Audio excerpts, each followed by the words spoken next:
มื้อนี้สร้างเข้ามาแปลงตะบันน้ำพี่น้องเอ้ยเอาเมื่อเปลี่ยนปอกไม้เปลี่ยนน็อตไม้พี่น้องเอามาเลยเงี่ยงปอกขึ้นแล้วบ่เตะพี่น้องเอ้ยสร้างโดนกับสร้างชิงมาตะเวียงจันทน์เด้อพี่น้องเอ้ยมาแปลงให้สร้างสำนักงานรับประกันคุณภาพ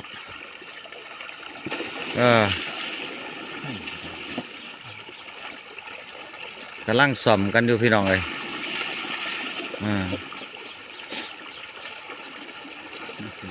ตะบันน้ำระดับน้ำต่ำพี่น้อง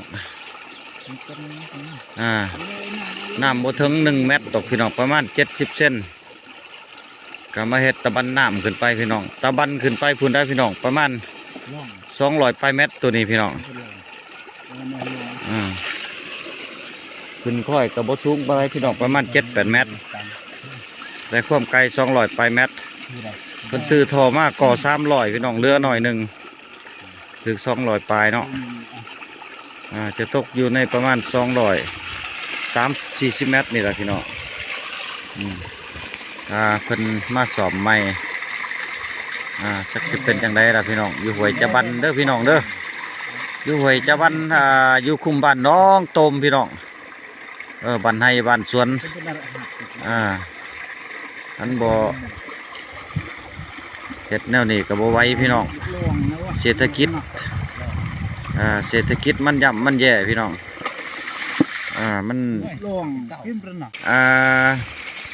ไฟฟ้าก็บ่มีเฮาอยู่บ้านนอกบ้านนาชนบทพี่น้องเอ้ยก็ต้องไล่มุนใส่แนวนี้พี่น้องเอาบทเรียนหรือว่าเอาวิธีการแนวทางของสมัยโบราณพี่น้องมาประยุกต์นำใส่ใน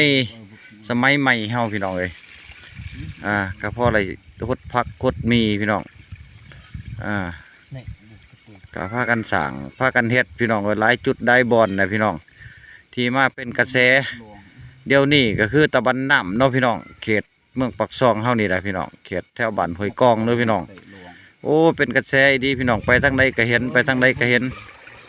เปิดโทรศัพท์มากก็บ่เห็นเพิ่นรีวิวตะบันน้ำโอ้คักพี่น้องเลยอันนี้ภูมิปัญญาชาวบ้านพี่น้องดอกเลียนแบบมาสานต่อมาต่อเติมพี่น้องกับบทเรียนแต่เข้าสมัยปฐมโบราณเป็น100 ปี200 ปีแหละพี่น้องเอ้ยอันสูตรตัวนี้ตำราตัวนี้ก็ดีปั๊มน้ำอัจฉริยะมาให้เบิ่งพี่น้องกดไลค์กดแชร์เด้อพี่น้องเด้อขอบใจได้หลายพี่น้องน้ำนี่บ่สูงดอกนี่